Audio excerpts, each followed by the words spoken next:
En el día de hoy, lo que hablaremos es de la síntesis proteica o la traducción. Así que nuestra intención va a ser hablar sobre los mecanismos de traducción y algunos detalles que a ustedes les pueden interesar, como son los antibióticos y su acción durante la traducción. Lo que veremos entonces, lo que continuamos es con esa idea del flujo de información, partiendo desde el ADN hasta llegar a la proteína, y hoy lo que nos toca ver es cómo esa información contenida en un ARN mensajero termina dando lugar a una proteína. Y aunque ustedes seguramente van a profundizar mucho más en la estructura de las proteínas, no solamente comentarles lo que significa en realidad en lo que es la información. Ustedes parten de una secuencia de ADN, que luego será un ARN mensajero, que trae la información para una secuencia, ¿sí?, que es esa estructura primaria, una secuencia de aminoácidos, ¿sí?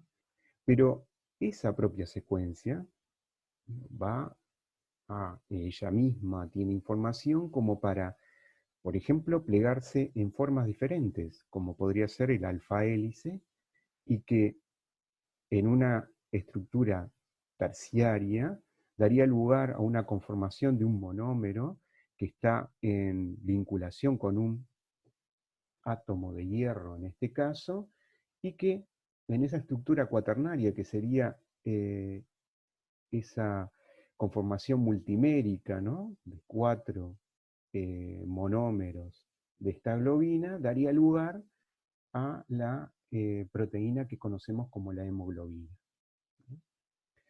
Con esto lo que queremos mostrarles es cómo la información contenida en esa secuencia aminoácidica va a dar lugar a una estructura que en este caso es una hemoglobina, pero una misma secuencia de aminoácidos puede dar lugar a una estructura totalmente diferente, con características totalmente diferentes. Y en este mundo invadido por los héroes de Marvel, tenemos la seda de las arañas, que es una proteína que tiene una alta repetitividad de un grupo de aminoácidos, que da una estructura que son en beta, plegadas, son hojas plegadas, y esa estructura dispuesta en forma muy homogénea da lugar a esa seda que es capaz de soportar cargas idénticas a las que soportaría un hilo de acero. Entonces, ¿cómo logramos que esa secuencia de ADN dé lugar a un tipo de proteínas con tan diferentes características? Bueno, eso es lo que intentaremos ver hoy.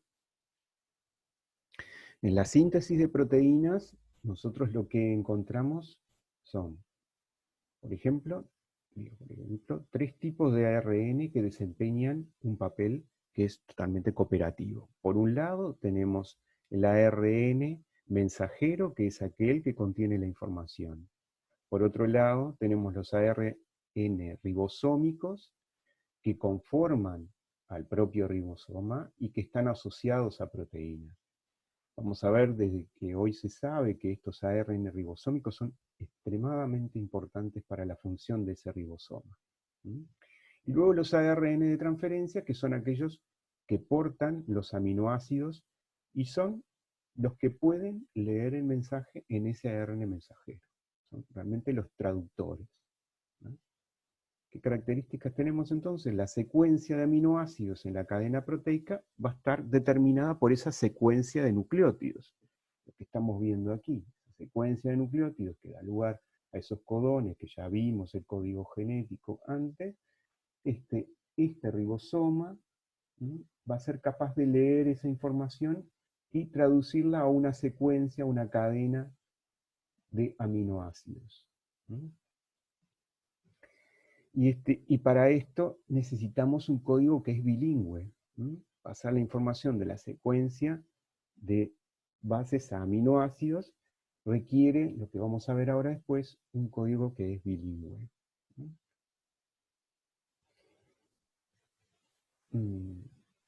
aunque hoy parece trivial, el determinar cómo es la síntesis de esa proteína dio lugar a muchas hipótesis. No solamente la idea de que pueda ir generándose de un sentido a otro, por ejemplo, recuerdan que las proteínas tienen un extremo amino y un extremo carboxilo. Entonces, no solamente podemos pensar en la idea de que se genera en un sentido, ya sea de amino a carboxilo o de carboxilo a amino, pero también podría ser de que se generara en fragmentos que luego iban creciendo y dando lugar al final a la proteína entera.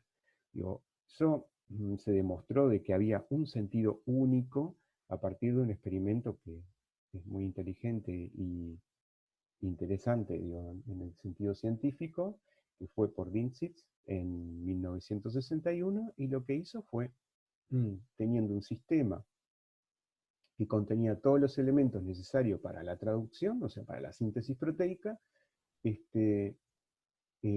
promovía la traducción de un ARN mensajero y cada tanto tiempo iba introduciendo unos aminoácidos marcados radioactivamente. Así que luego lo que hacía, determinada la traducción, cortaba con una enzima esa cadena aminoácidica y veía si había incorporado y en qué momento y en qué lugar había incorporado esos aminoácidos radiactivos, ¿no? Lo que vio es que a medida de que iba creciendo la cadena, tenía un sentido único, que era amino a carboxilo. Y como ven, acá eran los pulsos en los cuales se iba ingresando los aminoácidos radiactivos, y lo que veía que había una concordancia, ¿no? Veía que la radioactividad aparecía en los fragmentos más grandes cuanto más tiempo había dejado crecer esa cadena sin los aminoácidos radiactivos. Es lo que ustedes ven aquí. En este caso, este punto correspondería a esto, ¿no? Entonces, hoy sabemos que existen reglas de síntesis de estas moléculas informativas. Para el crecimiento de un polipéptido siempre va a ser desde el extremo amino hacia el carboxilo. De la misma manera que en los ácidos nucleicos tenemos que es de 5' a 3' el crecimiento. Y eso es una regla biológica que se cumple en todas las especies, en todos los organismos, ¿tá? Y es un agregado secuencial, ¿tá?, de las subunidades a esa cadena, y siempre en un mismo sentido. En el caso de la síntesis de proteínas, la maquinaria capaz de ir agregando esas subunidades es el ribosoma, ¿no? Y no fue hasta poco después del 2000 que se determinó cuál era su estructura terciaria y cuaternaria, ¿no? Y eso permitió entender realmente cómo era el funcionamiento, ¿no? Una de las cosas que se observaron es que los ARN ribosómicos son realmente la pieza fundamental de esta maquinaria. Quitando la mayoría de las proteínas, aún así el ribosoma tiene capacidad para ir generando esa cadena polipeptídica. Eso demostró la importancia de esos ARN ribosómicos, y como vamos a ver, hoy podemos decir de que en realidad los ribosomas son una ribosima, o sea, es un ARN con capacidad enzimática, ¿no?, unido a proteínas. Entonces hablamos, en general, cuando nos referimos a los ribosomas, siempre hablamos de la subunidad mayor y la subunidad menor. la denominamos en procariotas 50S y 30S. ¿Ah? ¿Y a qué se refiere esto? Solamente para que ustedes tengan una idea, digo, por qué surge eso. Lo van a ver con mucho más detalle durante el módulo de bioquímica, pero se refiere siempre a unidades de sedimentación. ¿Mm? Lo que se hacía era en un gradiente, en una solución en donde se encontraban los ribosomas, esto se ultracentrifuga y podemos separar fracciones. Y cuando vamos a ver, la fracción más grande corresponde a el ribosoma conformado por dos subunidades, ¿tá? Una menor de 30S, otra mayor de 50S.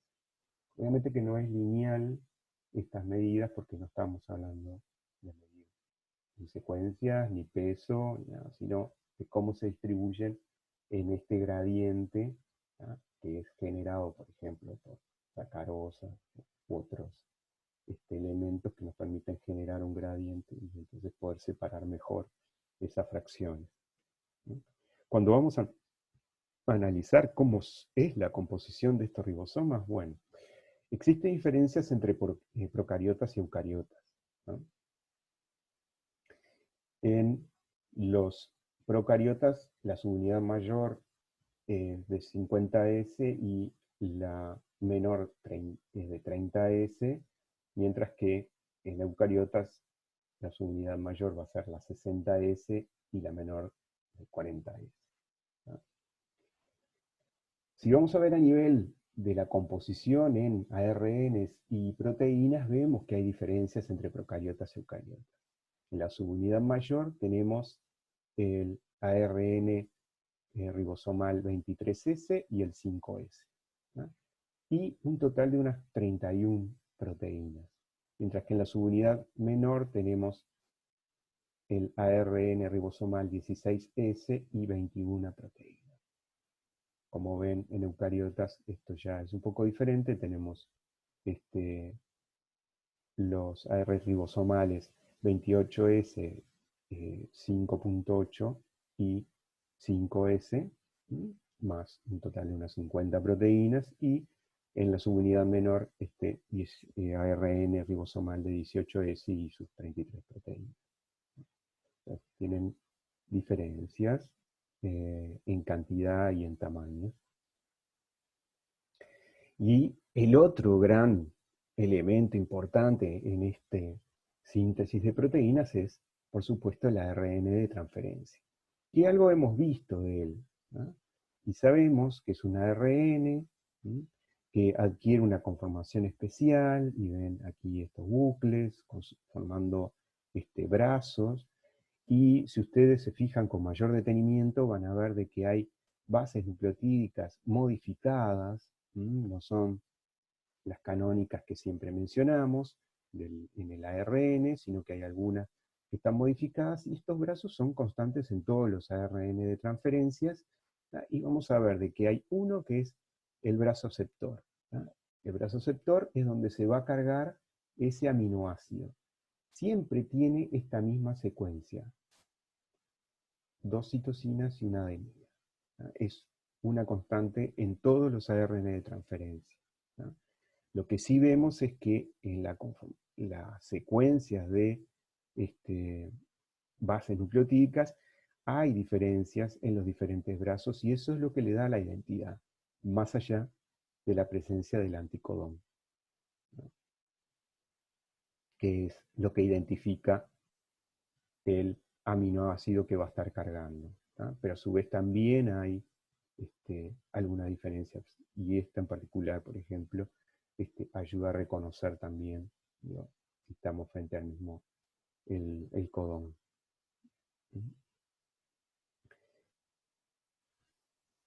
Y lo más importante, digo, ustedes saben de que cada ARN de transferencia lleva un aminoácido que se corresponde con su anticodón. Bien, entonces, ¿cómo es que logramos esa especificidad tan grande? Y esto habla de un sistema que es en realidad bilingüe, si se quiere. Para eso tenemos una enzima que es la que carga estos ARN de transferencia, ¿sí? esta enzima se llama aminoácido ARN de transferencia sintetasa y son específicas. Esto quiere decir de que existe un aminoácido tRNA sintetasa por cada aminoácido. Y lo bello de esto es que esta enzima específica para un aminoácido puede reconocer todos los ARN de transferencia que tienen el anticodón correspondiente a ese aminoácido, ¿no? Y eso es algo bastante interesante. Entonces vamos a tener 20 aminoácidos tRNA sintetasas, ¿tá? Que van a cargar cada uno de los 20 aminoácidos a los ARN de transferencia. Y para esto necesita ATP y magnesio, ¿tá? Necesita energía para poder hacer esa carga. ¿Y cómo lo hace? Bueno, requiere dos pasos. Y es acá en donde está ese tema de mantener la coherencia en todo este código. Y depende mucho de esta enzima. Primero, la enzima se une al aminoácido, ¿no? Donde va a consumir energía a partir de un ATP, que es lo que vemos aquí. Entonces forma ese complejo que es el aminoácido y la enzima. Y luego se une al ARN de transferencia y transfiere el aminoácido a ese ARN de transferencia. Existen dos clases de aminoácido ARN de sintetasas, ¿no? Que son los de clase 1 y clase 2. Lo que importa recordar es que el aminoácido se carga en ese brazoceptor, en la adenosina, en el carbono 3. ¿No? Aunque existen enzimas que lo colocan primero en el carbono 2. Pero luego existe un proceso que modifica eso y lo lleva al carbono 3. ¿No? Entonces, ese cargado, como vimos, es específico y entonces, si vamos a ver directamente en el proceso de traducción cómo es esta decodificación, entonces es donde decimos que están estos dos pasos. El primer paso, que implica el cargado de ese ARN de transferencia, ¿tá? Necesita primero de que la enzima específica reconozca el aminoácido, ¿sí? Y luego ese complejo reconozca, ¿tá? Al ARN de transferencia, vacío obviamente, y lo reconoce por su anticodón y por secuencias modificadas que tiene ese propio ARN de transferencia, ¿no? Y en ese paso agrega el aminoácido. Esto es muy específico, ¿no? Es muy específico, tiene muy poca posibilidad de error. Pero, digo, sabemos hoy de lo necesario que es esa especificidad porque logramos engañar a la aminoácido ARN de sintetasa, la podemos llegar a engañar y colocar otro aminoácido, ¿ah? Y lo que vemos es que una vez que está hecho este paso, ¿ah?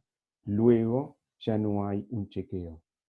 Y entonces, si nosotros cambiamos este aminoácido, felinanalina, y estos ARN de transferencias cargados, mal cargados, le permitimos que formen parte de un proceso de traducción, van a introducir un aminoácido que no es el correcto. Entonces, es uno de los pasos fundamentales en este proceso de decodificación, ¿no?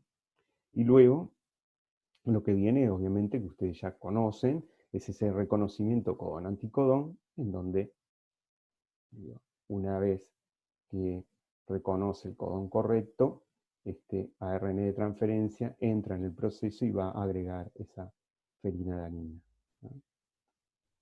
Como les decía, es un proceso que tiene una gran precisión a nivel biológico, ¿no?